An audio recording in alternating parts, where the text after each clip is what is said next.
नमस्कार। कुंडली कंसल्ट में आप सबका एक बार फिर स्वागत है। ईरान इजराइल युद्ध में मिडल ईस्ट की जो हालत हो रही है, इससे पूरा विश्व परेशान है। और जाहिर सी बात है कि काफ़ी वीडियोस भी आ रहे हैं एस्ट्रोलॉजर्स के इस पर, क्या होगा, अगला स्टेप क्या होगा, कब युद्ध थमेगा, बढ़ेगा, घटेगा। और काफ़ी लोग मुझसे भी पूछ रहे हैं। तो मैंने सोचा कि एक आज के हालात पे और आने वाले समय पे एक छोटा सा वीडियो आपको बना के प्रेजेंट करूं।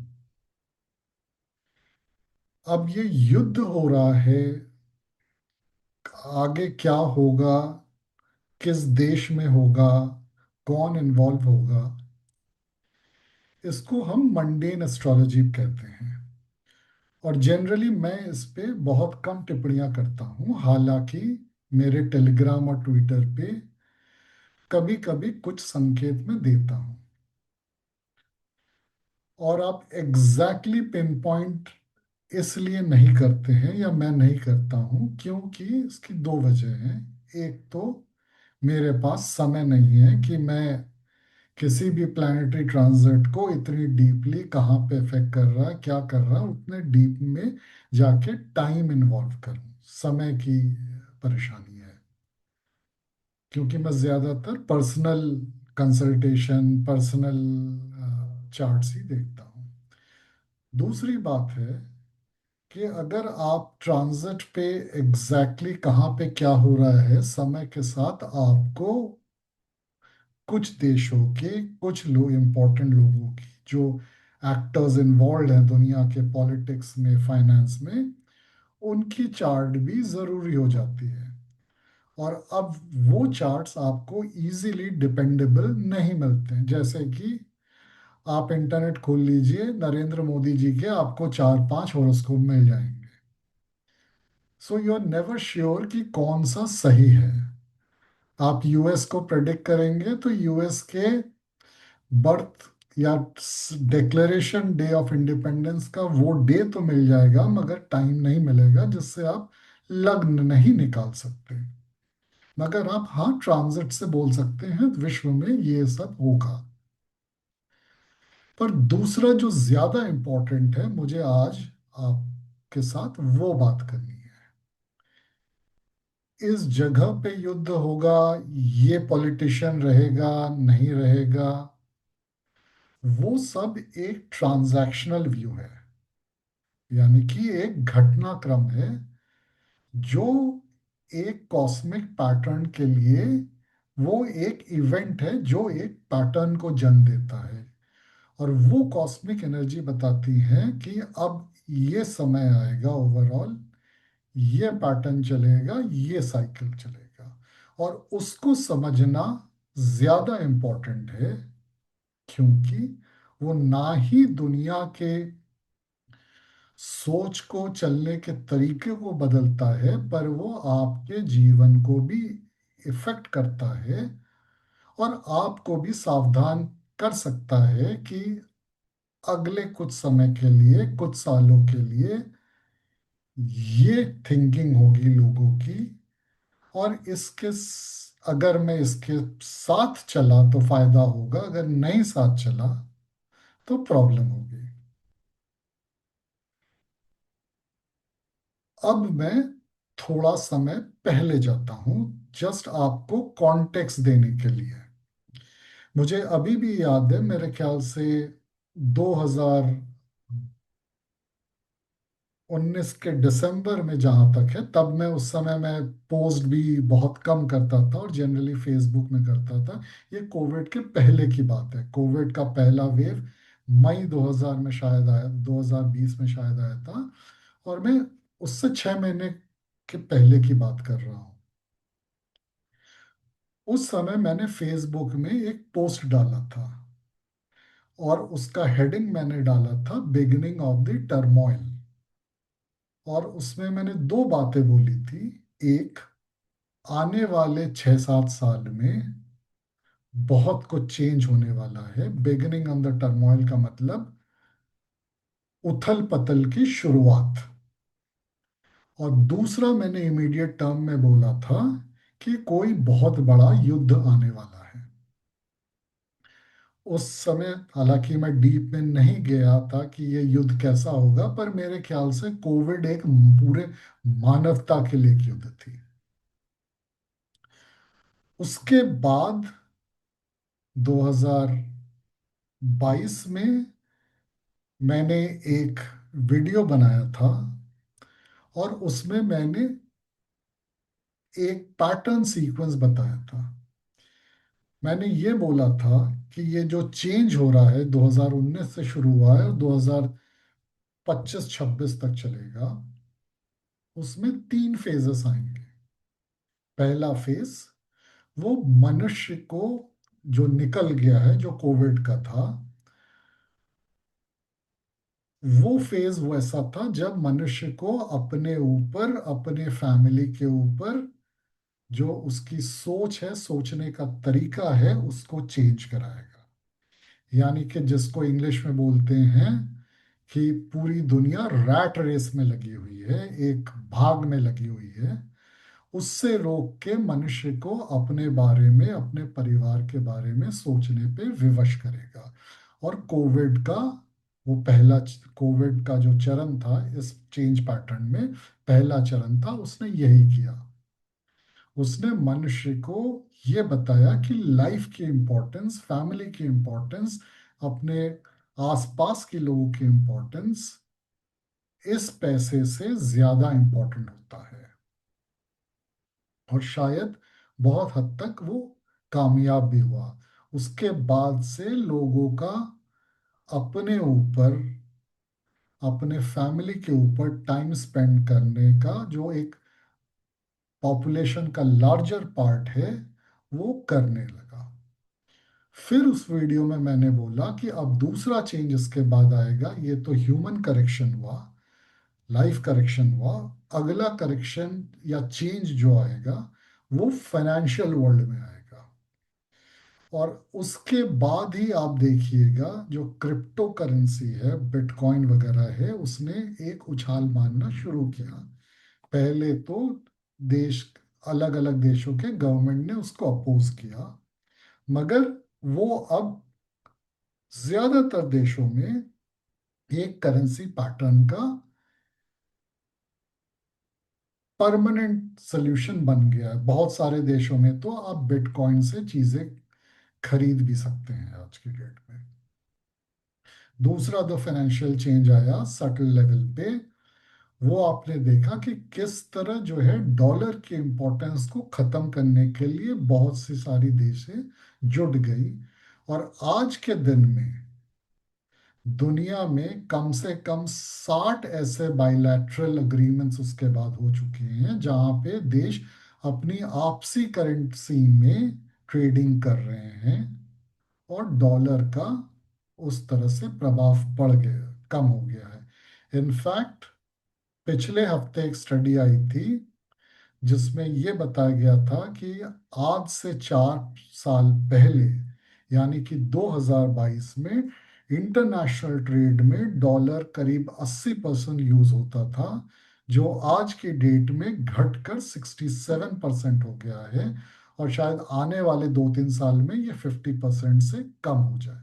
तो ये एक बड़ा फाइनेंशियल चेंज जिसकी मैंने बात की थी 2022 में, मैंने उसके जो कुछ अंश जो है एक क्लिपिंग में, शॉर्ट्स में भी रिसेंटली डाला था, वो देखा। तीसरा मैंने बोला था कि फाइनेंशियल के बाद जो आएगा वो होगा geopolitical alignment. Russia Ukraine war से ये शुरू होके और अभी जो मिडिल ईस्ट का वॉर हो रहा है, इसमें आप जो देख रहे हैं वो जियोपॉलिटिकल रीअलाइनमेंट ही है। यूरोप का यूएस पे भरोसा, यूएस का ओवरऑल वर्ल्ड में पावर कम हो जाना, उसको डोमिनेट करने की कोशिश करना, मिडिल ईस्ट में ये फाइट, ये उसी का, उस लास्ट चरण का, पैटर्न के लास्ट चरण का ये एक अल्टीमेट पार्ट प्ले आउट हो रहा है, जहां पे जियो पॉलिटिक्स में रीअलाइनमेंट्स जो है कंप्लीट हो रही हैं। अब कौन सा गुट कहाँ बैठेगा वो 2027 के मिडिल तक एकदम क्लियर हो जाएगा, क्योंकि तब तक जो है आकाश ने को जो चेंज करना था उसने चेंज कर दिया। उसके बाद वो बिल्डअप है अगले कुछ सालों के लिए, दशकों के लिए। तो ये जो है पैटर्न जो प्ले आउट हो रहा है, जो मैंने 2019 में फिर 2022 में मैंने ये प्रेडिक्ट किया था। अब आते हैं, अब आगे क्या होने वाला है। मेरे ख्याल से वो एक बहुत बड़ा इंपॉर्टेंट पार्ट बन जाता है। इसको मैं अब दो तरीके से लेता हूँ। एक जियोपॉलिटिक्स और इस वॉर को भी मैं एड्रेस करता हूँ। दूसरा, बड़ा पैटर्न क्या है। मिडिल ईस्ट जो है, जो आज सबसे बड़ा कंसर्न बना हुआ है लोगों का, काफी मेरे पास ये सवाल आते हैं कि मिडिल ईस्ट में बहुत लोग वहाँ पे चले गए हैं, जाने की तैयारी कर रहे थे, एक सेफ हेवन माना जाता था टैक्स फ्री, क्या होगा। मिडिल ईस्ट की इस साइकिल की कहानी अब खत्म हो चुकी है। ये युद्ध एक हफ्ता चले, एक महीना चले, या ज्यादा से ज्यादा एक साल चले, मगर खत्म भी हो जाएगा तो ये मिडिल ईस्ट अब वो मिडिल ईस्ट नहीं रहेगा। ये अपना पीक पार कर चुका है। राहु एक्वेरियस में जब आया, दैट वाज द पीक। और वो पीक से अब उस इल्यूजन को धीमे धीमे धीमे धीमे ब्रेक कर रहा है। और मिडल ईस्ट जो है वो आप बोल सकते हैं कि रीजन के हिसाब से वो राहु को रिप्रेजेंट करता है।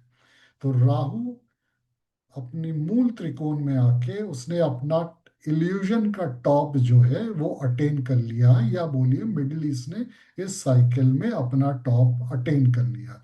कम से कम अगले 7-8 साल तो मिडिल ईस्ट को अब धीमे धीमे नीचे की तरफ ही जाना है। कम से कम ऊपर तो यहाँ से नहीं जाएगा, नीचे की तरफ ही जाना है।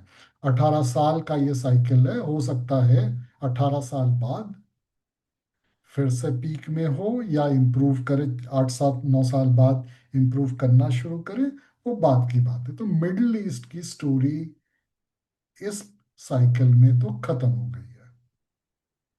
अब आते हैं एक बड़े पैटर्न पे। इस पे भी देखिएगा, मेरे पिछले एक साल में दो बड़े इंपॉर्टेंट वीडियोस हैं। एक, गुरु का अतिचारी मोशन होना, और दूसरा शनि का पाइसेस में जाना। ये दो वीडियो को अगर आपने ध्यान से देखा होगा, नहीं देखा होगा तो प्लीज देख लीजिए। आपको उससे अगले 6-7 साल का पैटर्न समझ में आ जाएगा। फिर भी मैं एक बार उसका क्रक्स जो है यहाँ पे देता हूँ और आपको एक बड़ा पैटर्न बताता हूँ। किसी की भी जीवन में या पृथ्वी आकाश में एक पैटर्न साइकिल चलता है। ये अलग अलग टाइम फ्रेम का होता है और उसमें अपना इफेक्ट दिखाता है। 7 साल का एक पैटर्न रफली होता है, 18 साल का एक होता है, लगभग 36 साल का होता है, और एक 72 साल का लगभग होता है पैटर्न। ये जो 30-36 साल का है, 72 साल का है, ये बड़े पैटर्न्स हैं। और यहाँ पे फंडामेंटल लेवल पे दुनिया की थिंकिंग, वर्किंग वगैरह जो है वो बदल जाती है। आज का शायद ये वो दौर है जहाँ पे 36 साल 72 साल वाला पैटर्न जो है एक साथ आके दुनिया को बदल रहा है। इसीलिए मैंने बोला था 2019, 20 और 22 में कि अब हम एक बड़े चेंज की तरफ जा रहे हैं। इसमें अब दो चीजें इंपॉर्टेंट हो जाती हैं। ये 30-36 साल का, जो 35-36 साल का जो इवेंट है, साइकिल है, उसमें ये आप समझिए कुछ जो है आउटर ग्रहज हैं जिसकी वैदिक एस्ट्रोलॉजी में इतनी ज्यादा बात नहीं की जाती है, जैसे यूरेनस हुआ, जिसको हर्षल भी बोलते हैं, नेपच्यून हुआ, जिसको वरुण भी बोलते हैं, इनका मेंशन तो है कुछ शास्त्र में, पर ज्यादा बताया नहीं गया है। इसलिए नहीं बताया गया है क्योंकि इनको एक राशि क्रॉस करने में बहुत टाइम लगता है।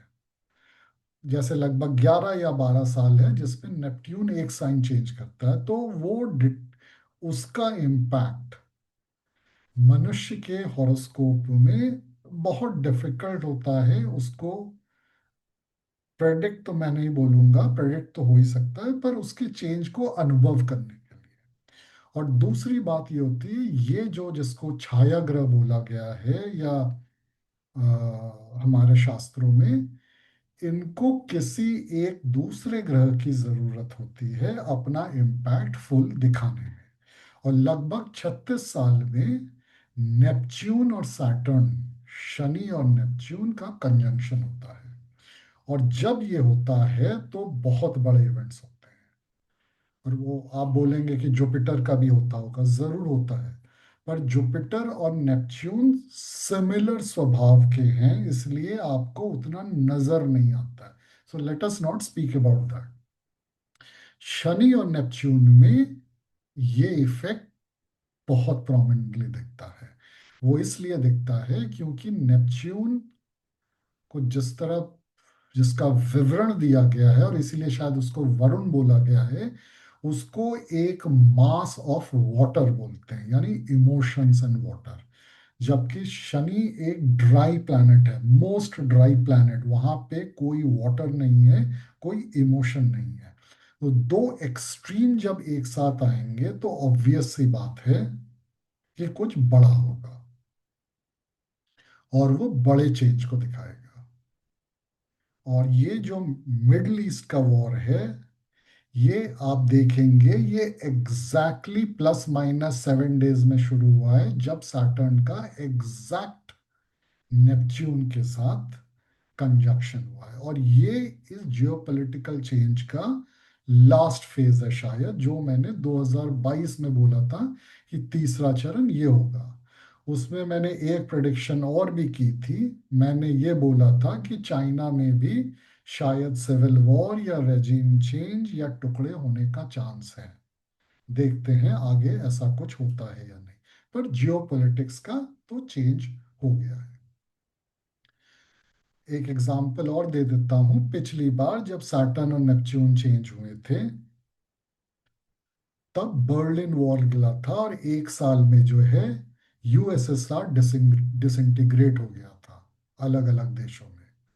उससे पहले जब हुआ था, मेरे ख्याल से 1950 या 52 में हुआ था, स्टालिन की मृत्यु हुई थी, और कोल्ड वॉर वहीं से यूएस इंटीग्रेट होके कोल्ड वॉर की स्ट्रॉन्ग शुरुआत वहीं से हुई थी। उस समय मेरे ख्याल से कोरियन वॉर भी समाप्त हुआ था। तो वहां पर भी देखिए आप, जियोपॉलिटिकल चेंजेस है। जिस राशि में होगा कंजंक्शन, उसके इफेक्ट्स इस पे आएंगे। तो ये एक चेंज है। अब मैं पिकअप करता हूं जो मैंने कुछ 2 वीडियोस शनि और जुपिटर पे डाले हैं। ज्यादा लंबा नहीं सोचते हैं, अगले 6-7 साल में इस चेंज में क्या होने वाला है। चेंज तो हो गया, लास्ट फेज है इसका। अब जो है स्टेबलाइज होके अगला दौर चलना है। यहाँ पे गुरु अतिचारी हो गए हैं पिछले अगले 5-6 साल के लिए। अब मुझे याद नहीं है इस दशक में तो कभी ऐसा नहीं हुआ कि गुरु लगातार 4-5 साल अतिचारी हुआ। हाँ, हर 6-7 साल में कुछ महीनों के लिए गुरु अतिचारी होते हैं एक साइन पे, पर यहाँ 5 साल की बात है। दूसरा, शनि मीन राशि में है, यहां से 2 साल बाद वो एरीज या मेष राशि में जाएंगे, जो उनका नीच ग्रह है, उनका नीच राशि है, यानी अब वो नीच अभिलाषी है। इस अगले 5-6 साल में therefore Jupiter and Saturn becomes the most important. और ये जो शनि और नेपच्यून का जो ये कंजंक्शन है 1-1.5 साल में, ये एक उस तरह का ड्राई और वेट का वॉल है जिसमें बहुत लोग पीछे छूट जाएंगे। जब मैं बोल रहा हूँ पीछे छूट जाएंगे, उसका मतलब है या तो आपकी जिंदगी की प्रोग्रेस वहीं पे थम जाएगी या वहां से रिवर्स हो जाएगी, और बहुत कम लोग इसको पार कर पाएंगे। और यही जो है जुपिटर सैटर्न, जिसको मैंने पिछले दो वीडियोस में बोला है, जिस वीडियोस को मैं बता रहा हूँ कि these two planets are the most important for next 5-6 years, यही दुनिया को डोमिनेट करेंगे। और अगर आपको यहां से चलना है, उनके अलाइनमेंट में आना है, क्योंकि एक तरफ जुपिटर अतिचारी होंगे, मतलब he will deliver his wisdom very fast, और वो रुकेंगे नहीं कि आप वो ले, आपने वो विजडम गैदर किया है या नहीं किया है। ये आप पर है, आपकी एनर्जी लेवल पे है कि आप वो लेके समझ सकते हैं या नहीं। वैसे भी जुपिटर किसी को फाइट नहीं करता। तो या तो आप लीजिए या आप रह जाइए। और दूसरा है सैटर्न, जो नीच अभिलाषी हो रहा है, और पाइसेस में ये जो है अपने पिछले 30 साल के साइकिल में चीजों को समाप्त कर रहा है। यानी वो ये बोल रहा है कि पिछले 30 साल में जो भी आपने किया नहीं किया, अब उसका फाइनल पड़ाव आ गया है, अगला पड़ाव कुछ और है, और आपको उस पे सेटल होना है। जब ये मेष राशि में आएगा, तब आपको ये फिर से शुरुआत करने का जो है आपको मौका देगा। अभी तो 1.5-2 साल वो खत्म कर रहा है। Whatever you have learn, you have to, आपकी रियलिटी चेक है कि वो आपको बताएगा कि आपने कितना सीखा है, क्योंकि अगले दौर में जो आपने सीखा है उसके ऊपर आपको आगे सीखना है। और अगर आप वो नहीं सीख पाए हैं, फिर आप वो रह जाते हैं। और अगर आपने सीखा है तो फिर से नया उसके ऊपर कुछ सीख के आपको अगले 30 साल की साइकिल बनानी है। तो मोटा मोटा आप देखेंगे अगले 2 साल में बहुत चीजें खत्म होंगी, और उसके बाद एक नए सिरे से बहुत चीजें शुरुआत।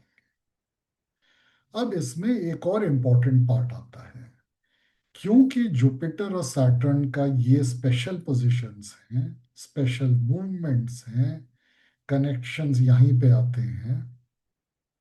ये दो प्लैनेट अपनी डिलीवरी जो है रिजल्ट्स बहुत लंबे समय के बाद देते हैं। जुपिटर 9वें घर का कारक होता है, 9th हाउस, आपकी long term planning, long term finances, higher education, ये सब होती है। मतलब जुपिटर भी आपको जो देता है वो लॉन्ग टर्म के लिए देता है, शॉर्ट टर्म में वो वहां से आपको कुछ नहीं मिलेगा। और जुपिटर का इसीलिए एक कारक है, वो है बांस के पेड़, बैम्बूस, जिसको आप देखेंगे तो 6 साल 8 साल वो 1 फुट से भी ज्यादा नहीं बढ़ता है, फिर अचानक से 6 महीने में 20 फुट 30 फुट हो जाता है।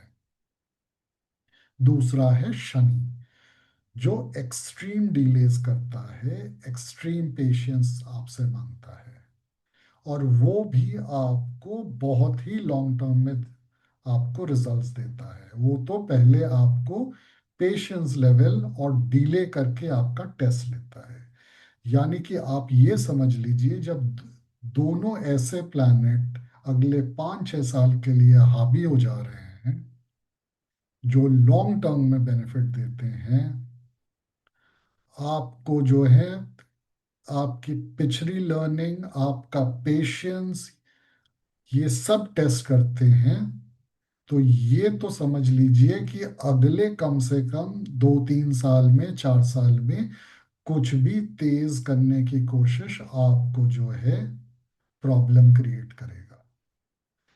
और दिसंबर के बाद जब राहु केप्रिकॉन में जाएंगे, तब तो आपके जो बड़े बड़े सपने, जिसको बोलते हैं, राहु बड़े बड़े सपने देता है, इल्यूजन्स देता है, वो तो पूरी तरह से तोड़ने के लिए वो काम करेगा। बोलेगा नए तरह से ड्रीम बनाओ, जिसमें आपकी सीख हो। कैप्रिकॉन शनि का साइन है, उस उसका मेजर राशि है वहां पे राहु जाएगा।